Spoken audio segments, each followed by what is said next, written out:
Hello, everyone. I am Celeste Rodríguez Louro, live from the University of Western Australia campus. The University of Western Australia sits on the still unceded lands of the Noongar people. I pay my respects to their elders, leaders, and communities. I would also like to acknowledge the First Nations peoples of all the lands on which we live and work. Aurelino Vivo, Linguists Online, is an event run by the Brazilian Linguistics Association in collaboration with many linguistic societies and groups, including la Asociación de Lingüística y Filología de América Latina, la Sociedad Argentina de Estudios Lingüísticos, the Linguistic Society of America, the Linguistics Association of Great Britain, and the Australian Linguistic Society. Aurelino Vivo has been a bright light during these difficult times. We acknowledge these difficulties and express our solidarity with all those facing all sorts of challenges. In addition to being a bright light during these difficult times, Aurelino has shown us that we can still get together remotely, and it has opened doors to new and exciting ways of doing things. Today, we will be discussing the topic of sustainability in academia. When Professor Noam Chomsky opened the Aurelino Vivo series in early May this year, a mere 6 minutes into his presentation, he said, and I'm quoting, "There will be recovery from the crisis." He means the Great Depression-like financial crisis brought on by the pandemic. But he added, there will be no recovery from the melting of the polar ice caps. He then went on to quote from a leaked internal memo by America's largest bank, JP Morgan Chase, which warns that the survival of humanity is at risk if we pursue our present course. So what exactly is the issue? Our planet today is 1.5 degrees Celsius warmer than it was before industrial times. The impacts of climate change are increasing. This increase in greenhouse gas concentrations is causing global temperatures to soar. A warming planet is a planet in distress. It means rising sea levels, increased frequency and intensity of fires, floods, cyclones, droughts, and the destruction of ocean life, as well as species loss. These events put our health, our livelihoods, our food security, our fresh water supply, and our economic growth at great risk. To stop our planet from collapsing, scientists have urged humanity to limit the temperature rise to 1.5 degrees. To do so, we need to reduce carbon dioxide emissions. We need to decarbonize. We need to change. The consensus is that if we limit global warming to 1.5 degrees, we could ensure a more sustainable, a more equitable society. But there is a catch. The next 2 to 3 years are a critical window. This is when policy and investment decisions will be made that will shape the future of our planet. Governments and big businesses will need to change radically, especially around investment in fossil fuels and deforestation. The Brazilian Amazon is a case in point. In addition to having our say as members of civil society, what can we do as academics during this critical window? We know for a fact that academic work is high carbon. For those of us lucky enough to be in permanent positions or working in systems that provide travel funds more generally, we fly to conferences, we fly to fieldwork sites, we fly to meetings and various events, and flying is par for the course. It's just what we do. And for those of us brought up in the face-to-face conference attendance model, it will be hard to change. But academia has to change. One way that we might consider decarbonizing is by reducing the amount of travel that we engage in. Of course, there are instances in which people cannot choose not to fly. Many of us have family overseas, and they need our attention. And there are many more instances in which restricting travel is simply not an option. But we believe that we can still cut back on travel, or at least travel less than we used to. We would like to suggest that this 2 to 3 year window can be used to reimagine our workplaces, the practices of our fields, including fieldwork and travel, and transform the way we do things. The lockdown brought on by the pandemic has already forced us to consider and embark on these changes. Perhaps this is a good time to tell you a bit about my own work in this area. When I brought up the issue of less conference travel with my colleagues last year, many were supportive, but many remained skeptical. How can we ever network and do the things we benefit from in the absence of face-to-face interactions? And I get it, it's a big deal. But this year we were forced to change, and the many free online offerings have really made it possible to imagine a different academia. One less hierarchical, less expensive, less exploitative of our planet and of each other. I am a senior lecturer in linguistics and an Australian Research Council DECRA Fellow here at the University of Western Australia.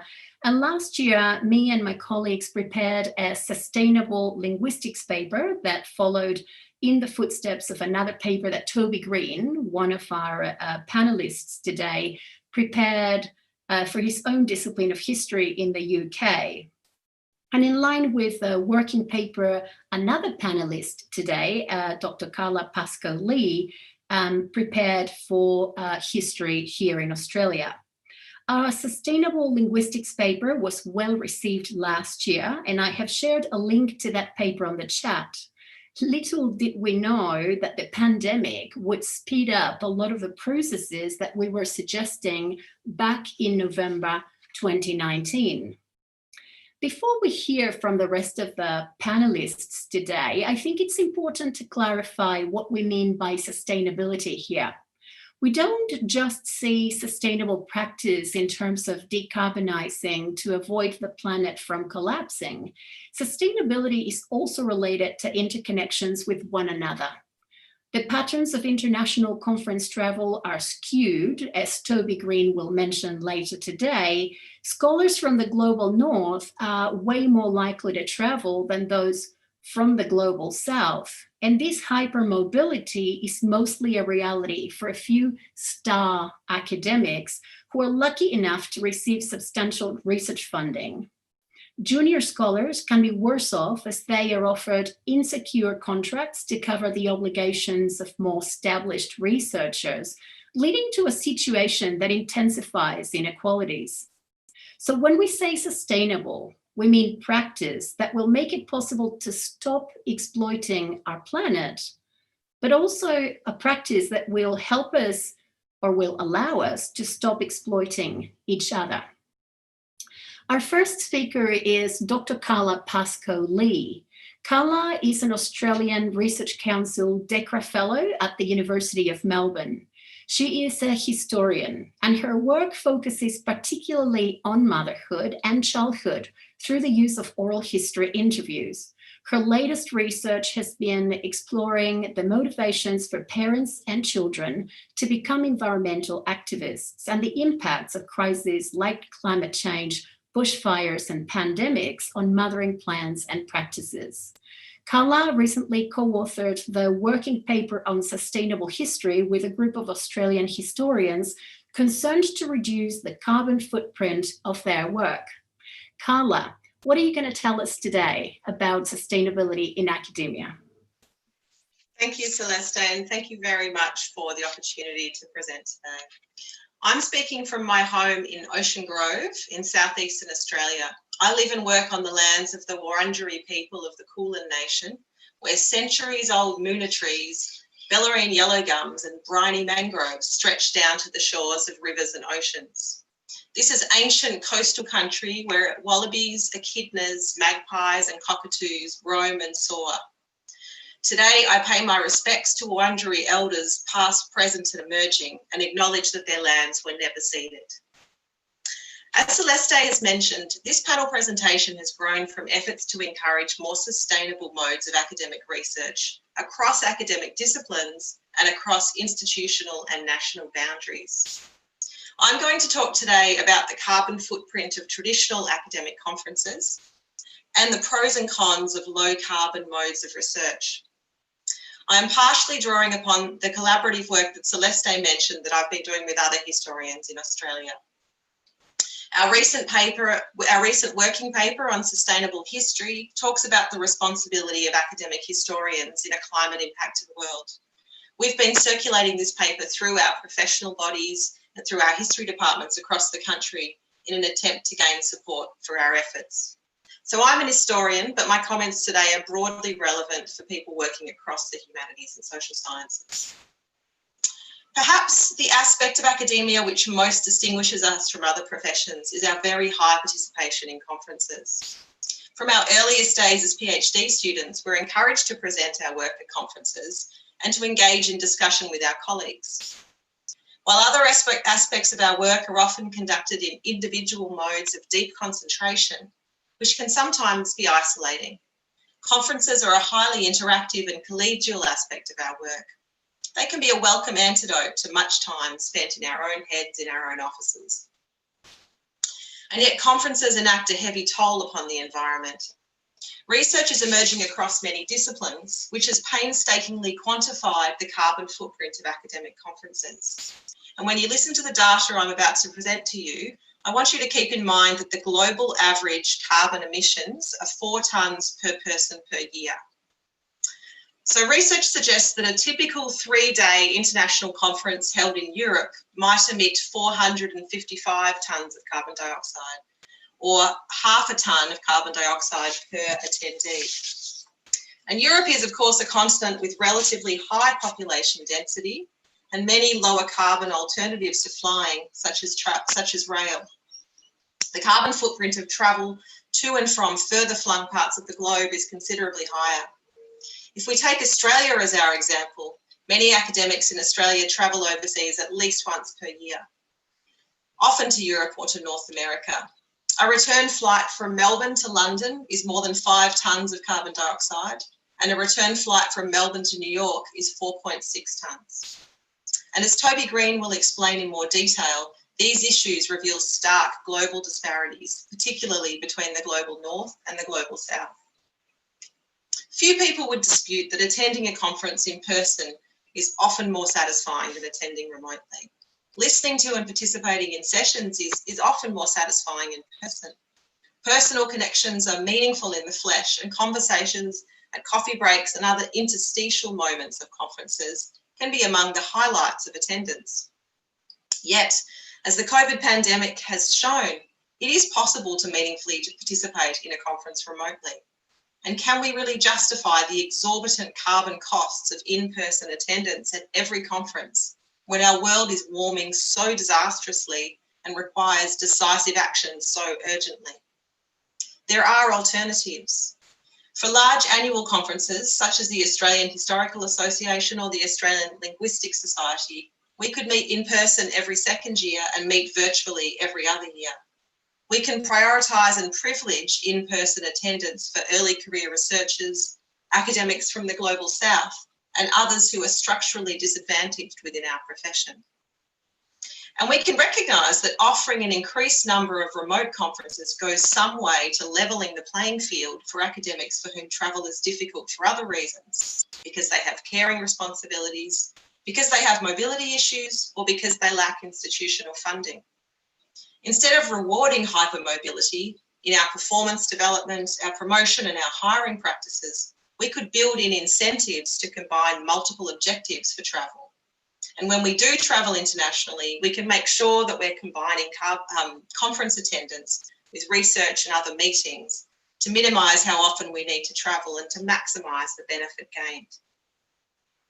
I'd like to turn now to talking about our academic research. Some of our colleagues in STEM disciplines require labs or other essential equipment for their research, but there are many ways in which HASS researchers can undertake research remotely. In terms of my own discipline of history, it was once thought that the only way to do historical research was to travel to archives and to spend weeks diligently poring over dusty documents.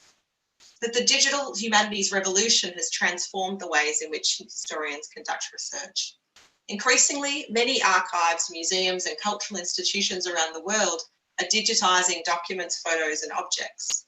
so they can be consulted remotely at any time without the need for white gloves, reading room rules, or other restrictions. Many historians still prefer the tactile pleasures of touching and consulting original documents, but this privilege is increasingly unjustifiable if it comes at a significant carbon cost in an overheating world. And digitisation has simplified our research in many ways. Many paper-based sources are now text searchable, vastly reducing the hours it takes to sift through piles of documents. My own research is mainly in oral history, which is interviewing people about the past. And this is admittedly more challenging. Oral historians have filled entire academic journals talking about the ways that we read non-verbal cues, such as body language, during an interview. Increasingly, oral historians are analysing unconscious, intersubjective elements within interviews, interpretations which are subtle and complex. It is often much easier to establish trust and rapport, as well as remain alert to non-verbal cues, when one is sharing a physical space with an interviewee. Yet the pandemic has forced innovations in remote interviewing among oral historians. In situations of high contagion, it is only possible to interview via phone or video conferencing, as one Columbia University team is doing during lockdown in New York, to track human responses to the pandemic. In other situations, remote interviewing makes it possible to connect human beings across vast distances, where it would be otherwise expensive or impractical to interview in person. I have experimented with remote interviewing during lockdown and been surprised at how expansive interviews have been and how intimate the interaction has felt. Indeed, sometimes and for some people, it is easier to tell difficult stories at a distance. The sound quality is, of course, not the same, but remote interviewing has made it possible for me to collect data about parents and children during this pandemic that would not otherwise be immediately recoverable. And I'd like to end on a personal note. As Celeste has indicated, sustainability operates on multiple fronts. It is environmental sustainability, but it is also human sustainability. We are all of us human beings who are embedded in significant relationships and places that matter deeply to us. For myself, I'm a mother of 2 young children, and I live and an academic living and working in a regional location that's removed from major universities and cultural institutions that characterise large cities. Being able to participate in academic events remotely and to conduct research at a distance this year has given me an increased ability to network, interact and research across the barriers of distance and time that constrain certain aspects of my life. These strange COVID months have forced changes on us all that in my case make me feel that I am less disadvantaged with respect to my colleagues. And so I would like to suggest that for academics with significant caring responsibilities, the imperative to travel less has human as well as environmental rewards. There are indeed multiple advantages to lightening our heavy academic footprint on our planet. Thank you. Thank you, Carla. Thank you very much. Our next speaker is Dr. Lauren Gawne. Lauren is a lecturer in linguistics at La Trobe University in Melbourne, Australia. Her research focuses on gesture and evidentiality with specialisation in Tibetic languages of Nepal. This research is underpinned by an interest in critical approaches to language documentation and research communication. Lauren is a co-host of Linguistics, a podcast that is enthusiastic about linguistics. She has an interest in how digital spaces can be used for online networking, as well as in the importance of research data management to make research more sustainable. Lauren, would you like to tell us more about your interests in this area?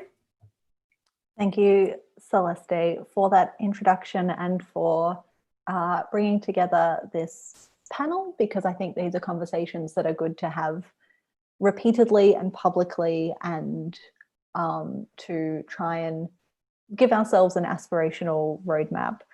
Like Carla, I want to acknowledge that I am joining today from the unceded lands of the Wurundjeri people of the Kulin Nation, and I pay my respect to their elders and to other First Nations people who are joining us today. I would also like to thank Aberlin for putting together this series, and I think really setting a very high bar for where we can go in terms of connecting linguists and connecting interests in this interesting new world. So I guess I don't want to kind of rehash a lot of the things that Carla has said and Celeste has said, because they've both said them very articulately. I do want to acknowledge a degree of privilege that I have had to be able to access travel, both in terms of working in different universities around the world and traveling for conferences. I think there is a bit of a trope to the person who gets to travel a lot and establish themselves and then decide that it's a convenient time to talk about the need to step back from travel and conferencing. So I'm aware of the privileged space that I'm in, and I am really, but I am invested in making sure that we don't replicate the same or similar barriers to participation that physical conferencing has brought up and that Carla has outlined, because sustainability is something that is very intersectional in terms of environmental sustainability intersecting with kind of personal sustainability and accessibility to academic conferences. I also just want to flag maybe briefly that individual efforts and efforts of institutions and organizations is important, even if it's just to make us feel better about our own role in a carbon intensive economy. But we also need to hold our institutions to account, and encouraging your university to divest from carbon intensive industries or your pension fund is also a good activity. So if you don't really care about what I have to say for the next 10 minutes, feel free to Google how to contact your institution, how to send a letter to your pension fund to ask them to do that, because we may as well use the mechanisms of capitalism to undermine it as best that we can. Celeste asked me to talk specifically about two different things. The first is what a digitally connected academia might look like, or does look like at the moment, and thinking about data as, I guess, as digital objects as well. In terms of what digital conferencing might look like, there are good models like Berlin, and there are people that are doing good things. My best bet would be to check out the Advancing African American Linguistics conference, because I trust Anne Charity Hudley above many other people to do what is best and most thoughtful in this space. But the online conference experience can perpetuate some accessibility barriers. And so instead I want to talk about some other things that we might pursue as academics or continue to pursue. One of the things that digital conferencing doesn't allow us is the opportunity to have the conference corridor experience, which to my mind is one of the best reasons to be at a conference, to connect with colleagues and have those meaningful chats. And I think social media sites like Twitter actually replicate this a lot better than digital conferencing infrastructure currently does. It returns the serendipity to interactions, the ability to come in and come out. And one of the advantages of Twitter is no one cares how good your internet is, as long as you have a relatively moderate internet connection. I currently am working on a very twitchy Wi-Fi and slightly stressed for all video conferences. Twitter doesn't care if you are tweeting about work while you're up at 2 a.m. Feeding a baby. It doesn't care if you're running low on spoons and you're saying very intelligent and engaging academic things while sprawled out on your couch. Obviously, it is a genre of networking that requires you to learn how to engage in its own models, but it's where I find the most interesting and thoughtful academic thinking out loud is happening. And I genuinely think that it leads to meaningful academic collaborations. And I know this because it's largely thanks to Twitter and the Linguist internet that I work with Gretchen McCulloch on Lingthusiasm, as well as various research projects. And I'm currently working on a collaboration that came about because of a handful of serendipitous Twitter interactions. So that is my plug for Twitter. There are also, I think, forums that people are creating, various Slack groups for particular disciplines. Pat Hall has set up a documentary linguistics forum that is a really great place for people to kind of come together and have those informal chats surveying what the state of the field is. And I think these kind of networks are going to become even more important as we reduce the amount of in-person mingling that we're doing over the next few years. I also think that the conference model has some limitations in terms of the need to be synchronous and co-located. And in my interest in linguistic communication, I'd like to see that we don't just keep perpetuating the idea that conferences and journals and publications are the only way to express academic knowledge. I'm a big fan of the blog post format. Obviously, after almost a decade of running Superlinguo, I think I would love to see more recognition for well-crafted linguistic communication. That's why we set up the Mutual Intelligibility newsletter. Check that out if you want lovely, well-curated linguistics in your inbox every week. And I also would love to see less funding of conferences and more funding of professionally relevant podcasts like The Vocal Fries and Linguistics Field Notes. Accentricity is another great podcast in that genre as well. And so with that, putting our money where our mouths are and also some professional recognition. I know the LSA and the Australian Linguistic Society have awards for this, but it would be good if our institutions also recognised this work and allowed us to share our knowledge, not just by flying around the world to talk to 10 people who are moderately interested in what we have to say. And just finally, briefly, I think the opportunities to digitize and share our work, as well as access the work of existing archives, is important.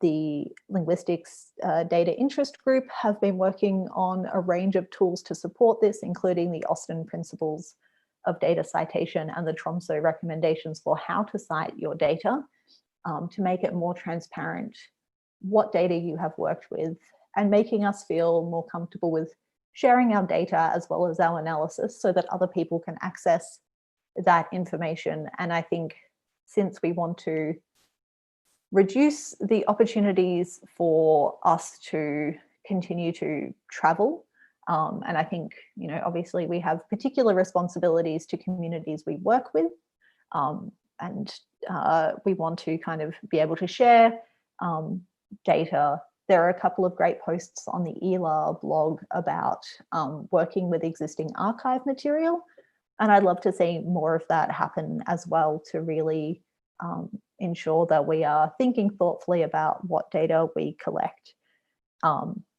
The Dellerman organisation has the Dellerman Award. I believe entries close imminently, so I won't plug that too hard. But again, building professional recognition into work that is thoughtful and you'd think I'd know how to say this since I work in it, replicable, and allow us to really centre that work. I don't want to say that all digital work is the magic ecological solution that we need.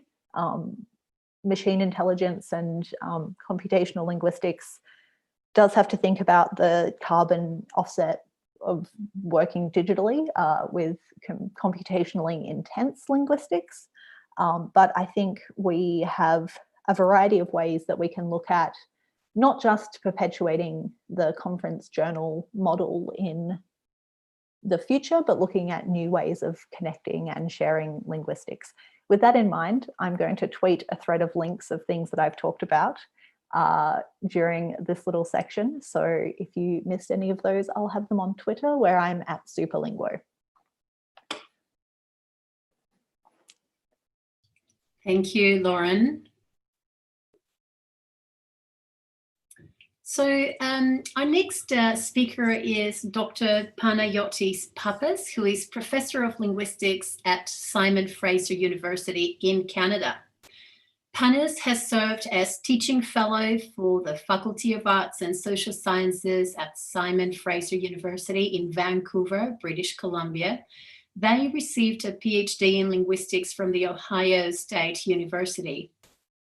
They have also taught as a visiting professor at Texas A&M University and at the University of Cyprus. Dr. Pappas' area of research is language variation and change, mostly within the framework of variationism, and chiefly on the Greek language. Through their students' work, they have also studied language and ethnicity in Vancouver English. Panos, could you tell us a bit about your interest in sustainability in academia? Yes, thank you very much for the invitation. I'm very happy to be here. The colleagues that spoke before me have been working on this issue in a very intentional way, it seems, for quite a while now. My participation on this panel is mostly about my experience in trying to push a conference to do more teleconferencing before the pandemic happened, which has accelerated things. So my presentation will be more from a personal perspective rather than a global perspective. But I also have some radical or crazy ideas that I'd like to share with you as well. Before I begin, though, with my prepared notes, I'd like to say that SFU and Vancouver are located on the unceded ancestral and traditional territories of the Tsleil-Waututh, Squamish, and Coquitlam nations. So I've been concerned about the issue of climate change for over 15 years now, because I had the good fortune to befriend soon after I arrived in Vancouver and at SFU, a biologist whose name is Arna Moors, who is professor of biodiversity at SFU. And so Arna, at a very early stage, at least for me, warned me about the effect of our carbon footprint on the environment, the dangerous feedback loops that lurk beneath certain patterns, and which also meant that this would be an environmental and humanitarian catastrophe that would not be easily reversed. For me, this meant focusing on the issue of air travel, both as an immigrant with roots in Greece and in the United States. I traveled a lot for family reasons, and then also traveled a lot for professional reasons. I didn't own a car for a long time, mostly cycling and commuting by bus. So it was easy for me to focus on what was happening with their travel. And so when I would travel to conferences, I would talk to as many colleagues as I could about how we could limit our professional carbon footprint while still meeting our career milestones. In the early 2000s, this usually ended up with a lot of hand-wringing because as junior faculty members, who were fortunate enough to be in tenure track positions, though, we did feel the pressure that we had to work hard to become tenured and do this through the standard practice of going to conferences, getting our work published, traveling for field work, and building the networks that would lead to successful collaborations and grant applications and so forth. I did hit a turning point, though, in 2014 when, with Alex Darcy and Catherine Leger from the University of Victoria, we undertook to organize NWAY 45, which is the New Ways of Analyzing Variation Conference in Vancouver. This is the main conference for variationist linguistics in North America, and it's a medium-sized event for about 400 participants. As an organizer, I wanted to achieve two things that would be different. The first thing that I wanted to do is to give a real platform to First Nations and Indigenous languages, which I felt had been missing from N-Wave. Just as an aside, N-Wave used to be new ways of analyzing variation in English. At some point, they took out the English part, but all the talks remained about English for the most part, despite that. So it was really important for me to bring in new languages, and especially First Nations and Indigenous languages. And I also wanted to make the event less wasteful, because I really had noticed how you go to a conference, you go to the organizer's desk or booths, you pick up a whole bunch of stuff, you go back to your hotel room, and then you just dump all of it in the trash can. And so when I was preparing to bring these two changes about, I thought that the first goal, bringing First Nations and Indigenous languages to the conference, would be the hardest to achieve, because this involved ceding authority to experts outside our field, quantitative social linguistics, but also to experts outside our knowledge tradition. We were going to invite elders to hear their view of what they felt about their language and so forth. And here I was quite pleasantly surprised, because this was not difficult for my colleagues in variationist linguistics. But this meant that I actually was shocked that the second goal was harder to achieve. I'll give you one example. When I suggested doing away with conference bags and printed programs, there was quite a bit of resistance. And I kept hearing that there were some colleagues who had been collecting programs for 45 years and just could not fathom that this tradition would cease. However, we persisted, and thankfully, I have to say, every year since 2016, each subsequent conference, because this conference is not centrally organized, was able to become even more sustainable than the previous one. However, what really got me going on advocating for sustainability of a more radical sort was that during that conference, there was a presenter for a workshop that last-minute medical condition precluded them from traveling, and they asked if we could do a telepresentation. We agonized about this. We thought that the participants who had paid for a face-to-face workshop would feel disappointed, but we decided to go ahead anyway, and the event was well done. The presenter did a great job, and there were no complaints. So why couldn't we expand this? And I kept pushing for more telepresentations at N-Wave, and for an organized way of transitioning to such a model with baby steps, which is really funny in hindsight, because this year's N-Wave was going to be the pilot run for this model, hoping to have maybe 10 talks that would be telepresented. But in the end, the local organizing committee after the pandemic had to bow out due to the uncertainties surrounding financial support from the university. But I think that future N-Waves will find it much easier to include a remote component now that everyone in the world has had to familiarize themselves with the technology, and most, if not all, institutions have purchased licenses for the technology that we need. But for me, the key aspect for the future is that we have to make remote presentations acceptable even when they're not strictly necessary, because there are still other reasons why some of our colleagues will need or elect to not travel. Some of the people who spoke before me have already mentioned some, but one of the issues that came up when we were discussing this at the N-Wave Steering Committee by my colleague Arian Adli, who works in Germany, was that he was very much in favor, because there were colleagues who could not travel to the US because of the ban to visas of entry for certain countries, Iran being the most prominent in my mind now. So this proposal for teleconferencing would also help sustain the pluralism of voices at N-Wave, as it would make it possible for presenters from such countries to participate.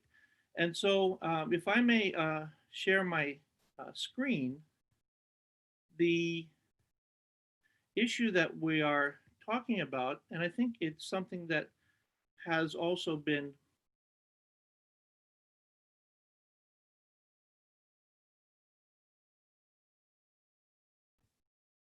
mentioned by my colleagues, is we have really here a convergence of sustainabilities. And we want our conferences to be environmentally sustainable, but I think we also want them to be sustainable in terms of pluralism. And finally, we want them to be ethically sustainable, which is also has been mentioned, but I want to give a different perspective on it. The second group of supporters for this was graduate students who expressed the idea that allowing telepresentations, teleconferencing would make it more sustainable for those students who came from programs that did not have adequate financial support. Because if there are inequalities in how much travel funding faculty members get, the inequalities in where graduate students and what kind of travel funding they get are even bigger. So having to travel to conferences, to network, and get access to people who have power and authority a lot of times leads to a financial precariousness because it keeps on adding to the debt they accrue in order to succeed in graduate school.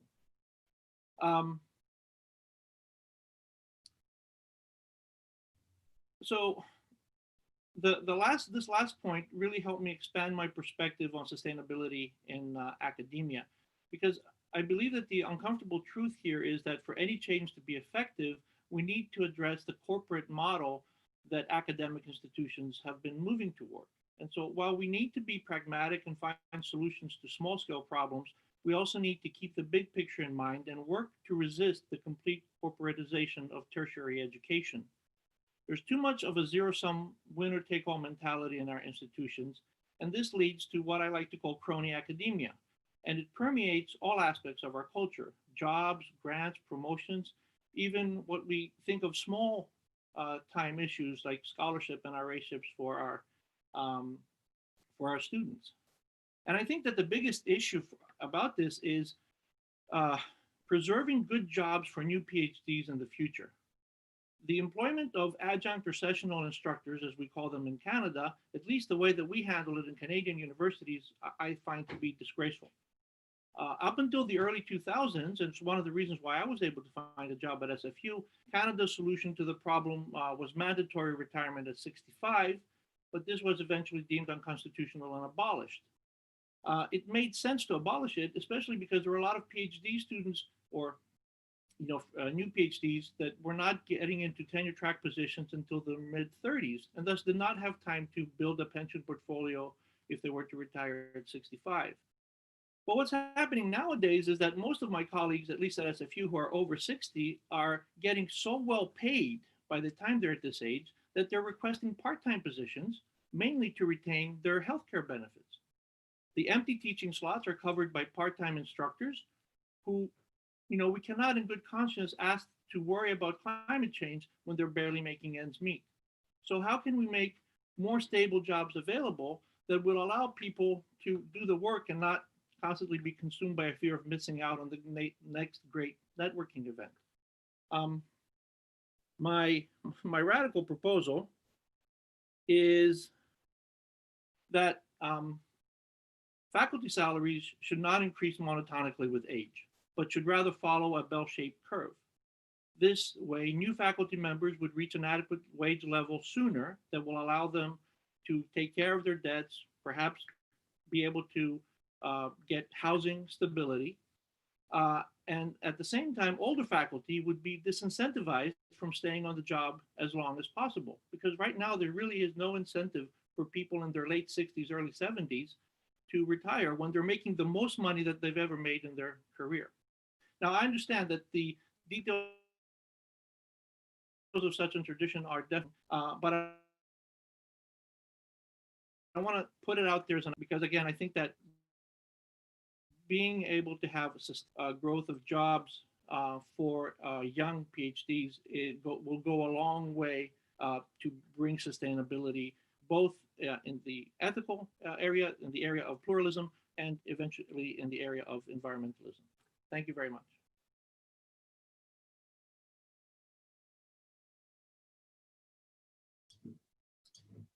Thank you, Panos. Thank you so much for that really interesting presentation. Our last speaker is Toby Green. Toby is a historian of pre-colonial West Africa at King's College, London. He has written widely about pre-colonial African history. He is the author of A Fistful of Shells, West Africa from the Rise of the Slave Trade to the Age of Revolution, which won the British Academy's 2019 Naif Al-Radan Prize for Global Cultural Understanding, and was also shortlisted for many international prizes. Unfortunately, it is now well after midnight in London, so Toby's presentation will be on video, which I will play for you now.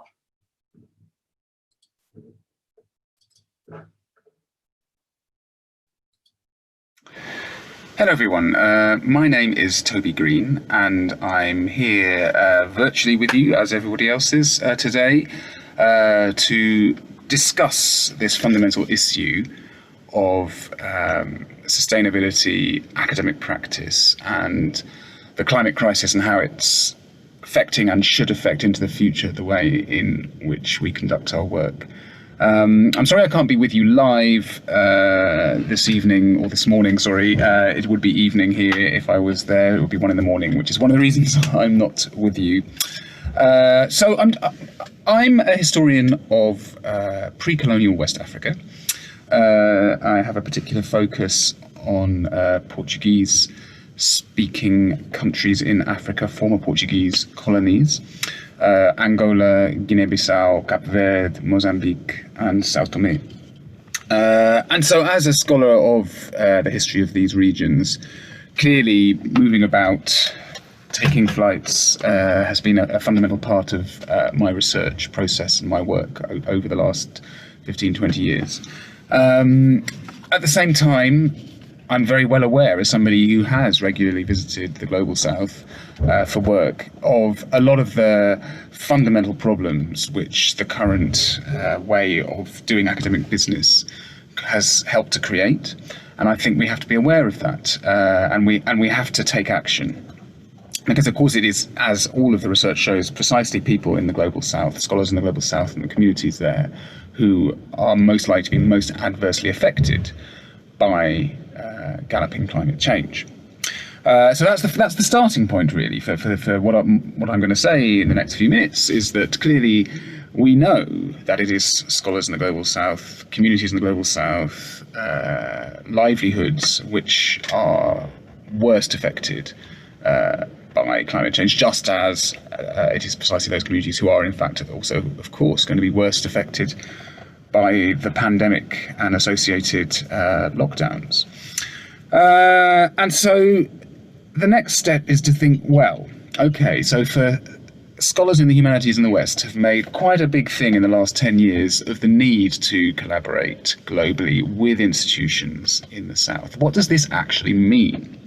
So what it has usually meant up until now is that the funding bodies, who are based in the North, direct a certain type of funding proposals. Scholars in the North develop an idea within their own expertise and then start looking around for potential collaborators in the South, who therefore have no real intellectual input into this process. This process is determined by the priorities of institutions in the North and of scholars in the North.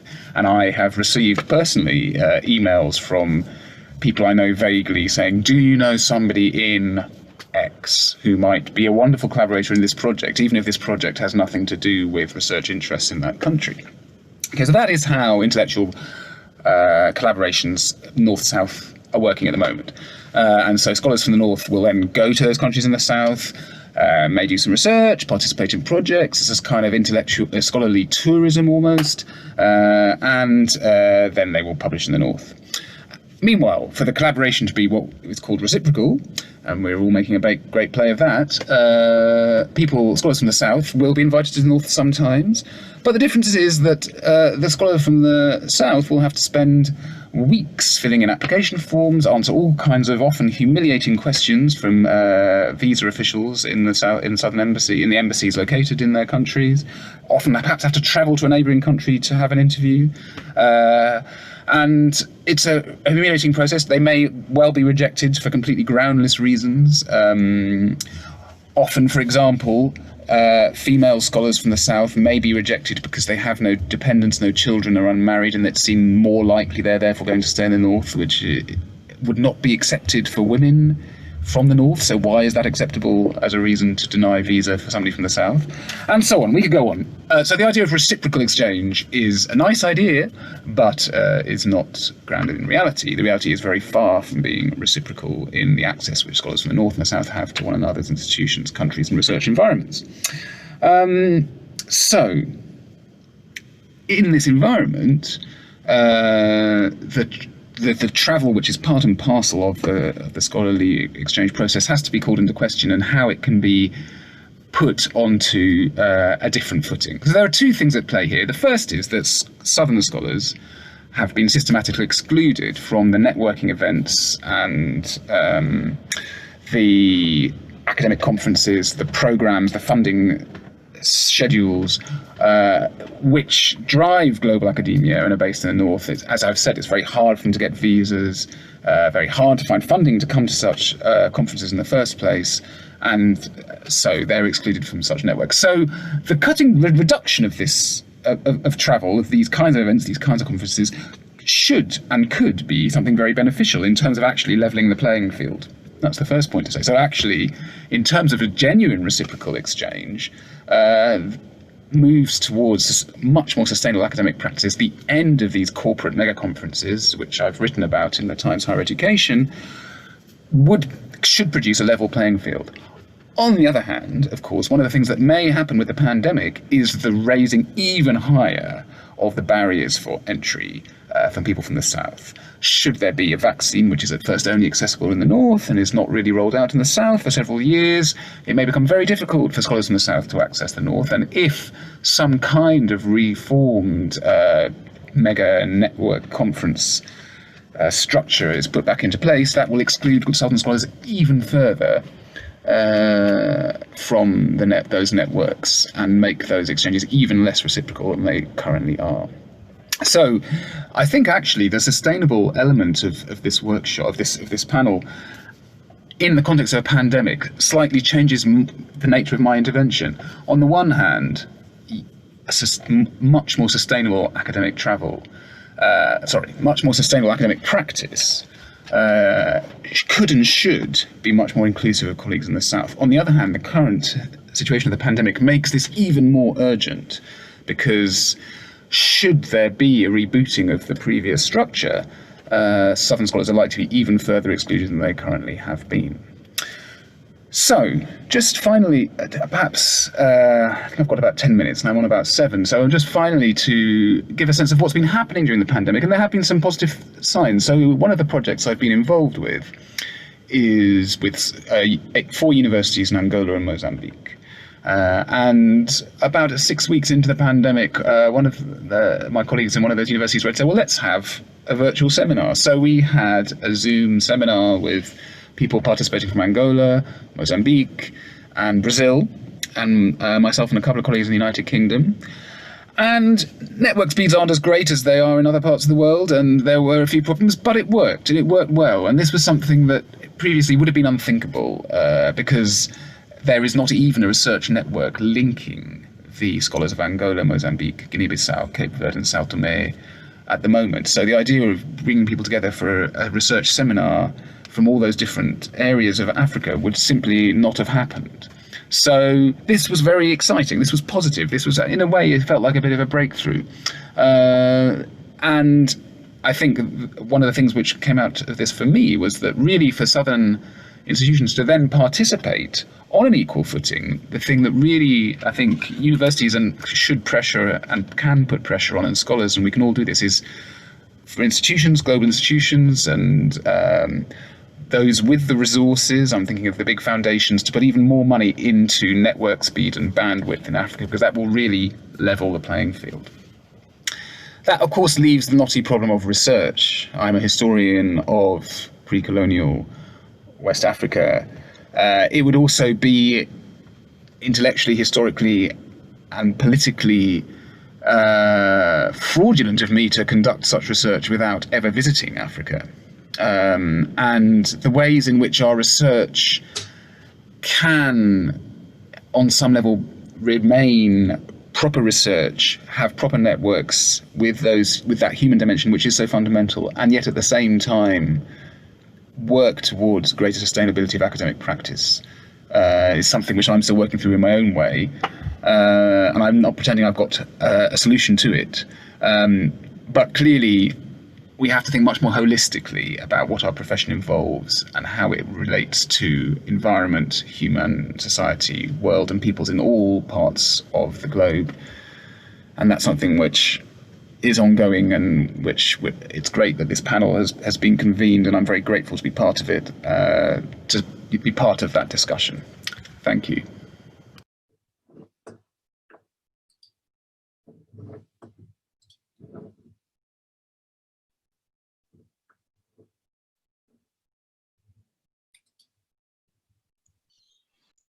Okay, so we're back now. Can you see me and hear me? That's good. So we have so many questions to potentially deal with. We probably have more questions than answers, and that's okay. It's the beginning of a long conversation. We have a short window of 2 to 3 years to make the changes that need to be made, but that doesn't mean that we won't have to engage in asking questions and thinking around ways to do things differently. We've had a lot of really interesting questions on the chat as well, and I will share with you 3 or 4 that I think are really interesting for us to tackle today. So I'm not sure whether Miguel has put us on gallery view, but Panos, you may want to switch on your video at this point, if that's okay with you, just in case that is happening at the moment. Thank you. And thank you all for your contributions once again. Okay, so the first question is a very tricky question surrounding fieldwork and data collection. So we've been suggesting that ideally we want to fly less, but then the question is, what would be the alternative for on-site fieldwork, or what used to be on-site fieldwork, and data collection? How do we go about doing fieldwork in a more sustainable way? Would anyone like to take that question? Lauren, maybe? Sure, I'll start, and then I can hand over to Panos, who's also popped their hand up. I think there are a multitude of solutions or things we can try. There are a couple of great episodes of Field Notes podcast with people who have been doing remote data collection, sending recorders to community members, or training them, or working via tools like Zoom. So I will just point people to those discussions as one model. I think another model is, as I said, to use existing archive data to be able to do as much work as possible before subjecting communities to linguists. But I think really the best model would just be to have fewer outsider linguists doing linguistics at people. And I would love to see fewer outsider linguists traveling, and fewer of us investing money in conferencing and fieldwork, and universities actually stepping up to support us to have First Nations linguists get more training, or for community members from tribal groups in India to come and receive training, and reimagining what the landscape of linguists looks like. And that would be my actual preferred solution. Thank you very much. Panos, did you want to? Yeah, so in a way, I've been fortunate enough to have a position where I can work on the language of the community that I feel like I belong to. But to what Lauren said, though, we just completed last year a 3-year project of recording the Greek Canadian first generation immigrants to Canada, and we we followed that model. We would just do one trip to a community with a lot of preparation beforehand to find people who would be interested to be trained and then to go out in their own community. And so at every one of these sessions, we would train between sometimes just 2 if it was a small community, but sometimes as many as 6 or 7 people. And then they would go out.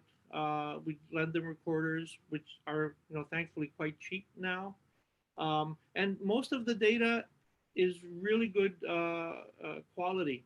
If you find people that are interested in the work, even just because they feel like they're bonding with their own community. And in many cases, we had young people who wanted to hear the stories of their grandparents, of how they came to Canada, what were the issues that they, and so the conversations were much, much better than what we would get as outsiders, even though we were Greek. As Greeks, we'd have, some kind of a privileged access to what the community wanted to do. So the only thing I would add to Lauren is that this kind of work can be done easier if there's a lot of preparation of getting to know the community you're gonna travel to, and having some link to it. So I totally agree with her. We followed that model and it worked really well for us. Because we ended up with over 400 interviews across Canada, most of them conducted by people in the community who received payment to do this work, right? They didn't do it for free. Thank you. Yeah, that is an important point to make, that obviously when we are suggesting that we provide training and engage the community, we are thinking in terms of providing payment and recognizing that this is work, that this is not that they're doing it out of the goodness of their heart, in the same way that we get paid to do at work.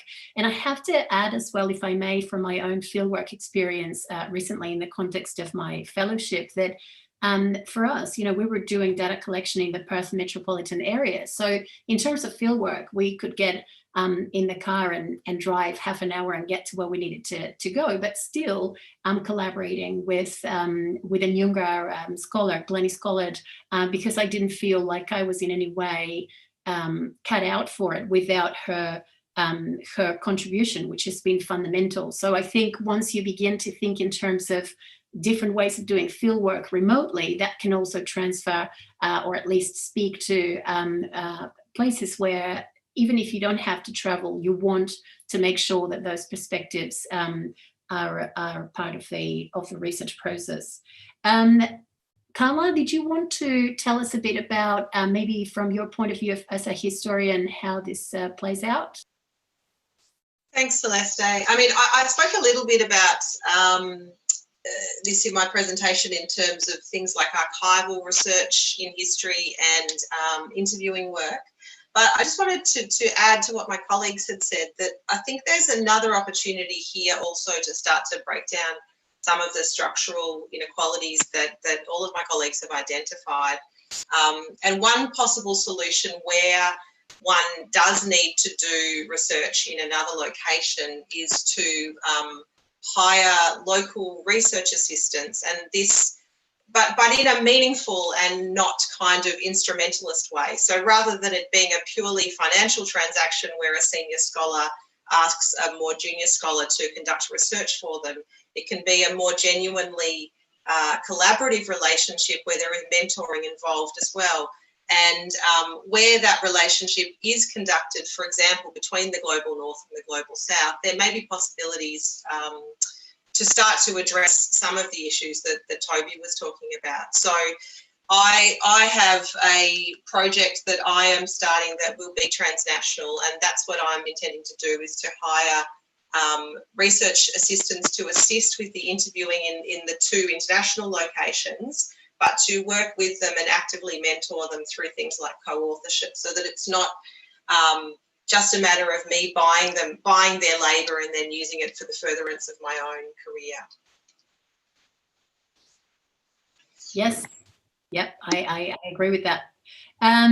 Okay, now the next question is about internet access. So we're basically suggesting that, okay, if we don't fly to our conference destinations and we replace it with some sort of digital event, that'd be great. But what about people who have no access, or at least no reliable access to the internet, which is what Toby was mentioning in terms of bandwidth and trying to get institutions to make this happen, to make internet connections, or put money into networks and bandwidth to level the field, as he was saying. So do we see any issues arising from the fact that events may eventually take place mostly digitally? And what about, I guess, a generational gap of sorts when it comes to things like Twitter, or people who are not on social media?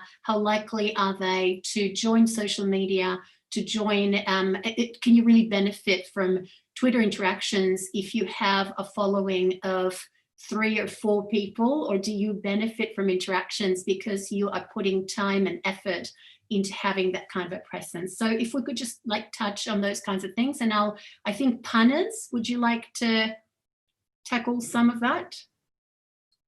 Yes, so when we were doing the work for transitioning EnWave to have more telepresentations, one of the things that we wanted to do is that ask established, well-paid professors who would do the teleconferencing, because in a lot of ways they don't need to network, to still pay, you know, a full amount or a bigger amount for teleconferencing, and then use that money to fund the travel of people who are not able to do teleconferencing. So there's got to be, you know, that's why I said we can't have this corporate mentality about it. It's got to be sharing not just of knowledge, but sometimes it has to be sharing of the resources that some of us have been very fortunate through our hard work as well. I'm not denying that.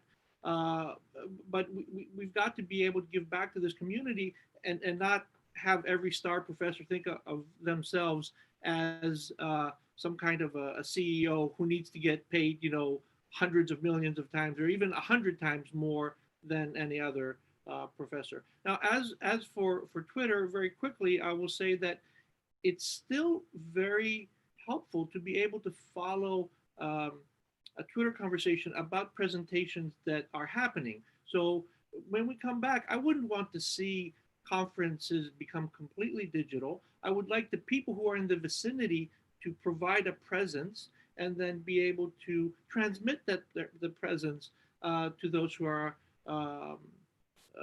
not able to go or elect not to go. But the main thing is the mentality that needs to change. The people who are there, they must have that generosity of spirit to include the people who are digitally engaging as if they were there. And that's sort of the challenge to every one of us personally. Would anyone, Carla? I was just going to add to that. One of the ideas that I discussed with my historian colleagues when we were drafting our working paper, and we were thinking about the model that's most familiar to academic historians in Australia and many parts of the world, where we have our annual national conference for the Australian Historical Association, which is our peak national body. That one idea we could try, we talked about, you know, that every second year it's in person and off years, if you like, it's virtual. But during those off years, there could be local nodes. So, for example, everyone in Melbourne who wants to attend could go to a central location where they're seeing the video conferencing happening, and so that you are still having an in-person experience with those people in your local nodes. Which I think, because yeah, I also would hate everything to move online. I think there are many beautiful human aspects to being in person with other people, and that's one of the reasons that I'm an oral historian, because I value those things. We also talked about starting to privilege being in place and privileging local nodes and local networks. So actively fostering local connections, as well as, because currently it's often only the international connections that are kind of explicitly rewarded through our systems of promotion and hiring. And so, for example, things like I'm part of a local reading group in my state that's for maternal scholars, and we are interdisciplinary, but what we have in common is that we live in roughly the same place and we meet once a month. And so I suppose, yes, we can do lots of things internationally across distance that are wonderful through the digital world that we live in, but there are also many local opportunities that I think we can all be actively pursuing. Yes. Lauren, did you? Yeah, I feel like there was a question about Twitter, so I should respond since I brought it up. The questions were broadly around access to Twitter and Twitter literacy and audiences. In terms of access, I probably going to sound like a bit of a crank, but I quite enjoy that the people who have the most literacy around social media platforms like Twitter aren't necessarily the people that have the most access to professional spaces like conferences because of the cost of those things, because of accessibility barriers, because of various inequalities that academia perpetuates. So I love that Twitter is a place where I am on a daily basis given a linguistic plenary by scholars about queer linguistics, about African-American linguistics, about linguistic discrimination. It's made me a more thoughtful and self-reflexive linguist, and I think that is worth the price of acquiring that literacy. And I don't necessarily think all people have to be on all platforms. I'm looking forward to what my junior colleagues are going to do with TikTok in ways that I won't be able to access, but that will reach new audiences. So that's my thoughts on access. In terms of audience, again, it's not necessarily about you having a platform, but about being receptive to those who are speaking on those sites. And I think it can be confronting for the professorial class who are used to being centered in academic interactions to suddenly have to be receptive to what other people are saying. And I don't necessarily think that's a bad lesson for all of us. Yeah, so it sounds as though we're really talking about a paradigm shift at all possible levels. And that's why obviously this is so much more than about our carbon footprints. So there was a question about what about more senior academics? How do you ensure that their voices are still heard if they're not into the digital space, or they're not on social media, or they're just scared of the new format? And I just wanted to say that especially with Abrelian, because it was such an incredible opportunity and it's been so well done. So thanks again, Miguel, for all the time and effort you've put into it, and all your colleagues. But one way that I thought about it is that if we can act as bridges, and when I say we, being a middle-aged academic, I feel like sometimes we're sandwiched in between what's new and what's not that new, and to be able to just maybe facilitate an entry into a more digital format, but also remembering that we have young people looking up to us and wanting to see some form of change that is more inclusive and less hierarchical. So I think if we could also make it clear that this is something that should be seriously taken into consideration when it comes to applying for a job, getting a promotion, that you've really taken this sort of role seriously to try and bring about change. I think that would be great. And I think on that note, we can tackle a final question, which is a long question about the university system more generally. I'm going to read it out. It's from Christine Severo. She says, how can we work against neoliberal and conservative ideologies that tend to transform knowledge and universities into commodities? It's a big question. I'll read it out again. How can we work against neoliberal and conservative ideologies that tend to transform knowledge and universities into commodities? Would any of you want to say something to this effect? I'll take the first stab at this. I think it's a multifaceted thing, and there is no one answer, but to continue with the theme I've been speaking to for the last little bit, I think one of the things that we have to do is be more articulate advocates for the role of our research in the public space.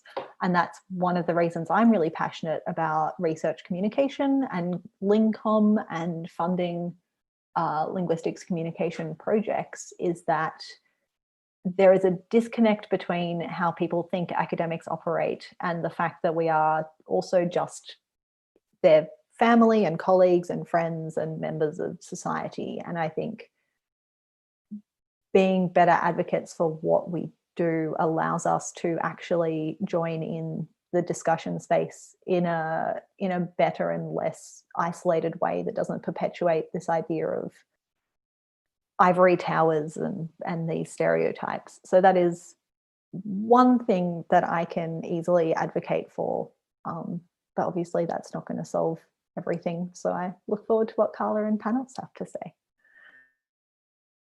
Carla, Panos, please.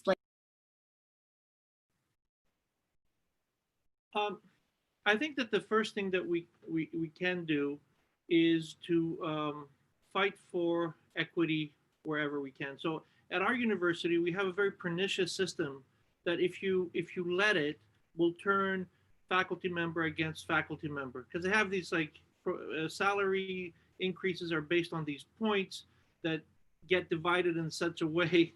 To give you an example, there's a step of 1 and a step 1.5, but the dean will only accept an average of 1.25, which you can't give to everyone. So somebody's got to win and somebody's got to lose. And in some respect, you've got to get tricky and sneaky and fight the system so that you can bring equality out in the end. I'm not going to go into these details in case there's an administrator from SFU that's listening in.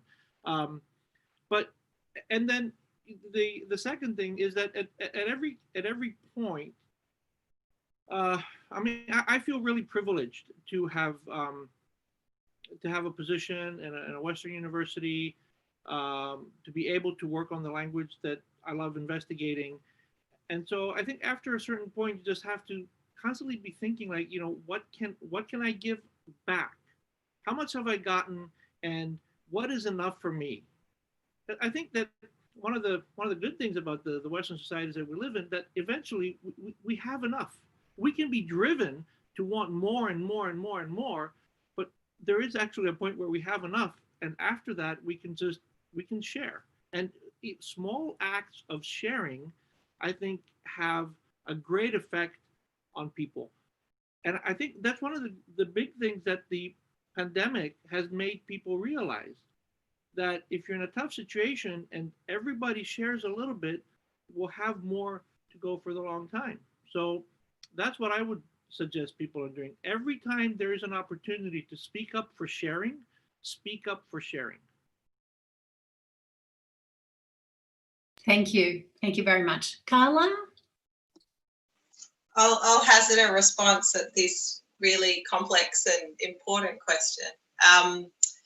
I think maybe I'd like to focus on the idea of academic kindness.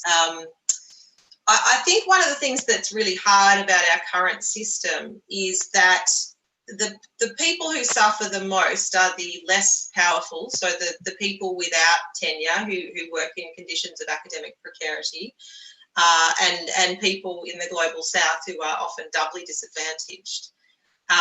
But unfortunately, for some academics, once they achieve a secure position, or what's in North America often called a tenured position, they seem to quickly forget how it feels to be precarious. And I think there is a massive responsibility on those of us who have secure or continuing positions to fight for the people who are not so privileged. And we all know that they're not so the reason they're not so privileged is not from a lack of talent or effort or trying. It's because we work in a very difficult system.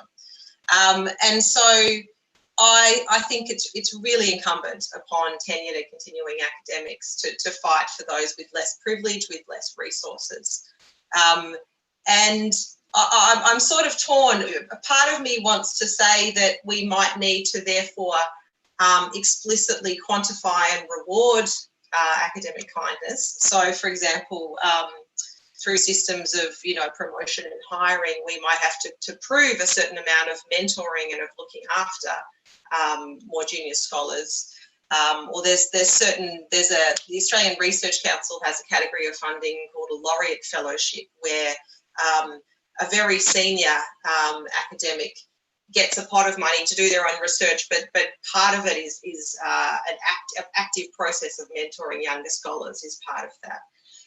However, I feel like so much of what we do is quantified and commodified, and that's actually a really big problem. And maybe a more effective solution is to continually remind each other, whether it's through Twitter or whether it's through this kind of event or through our in-person interactions, about the importance of academic kindness.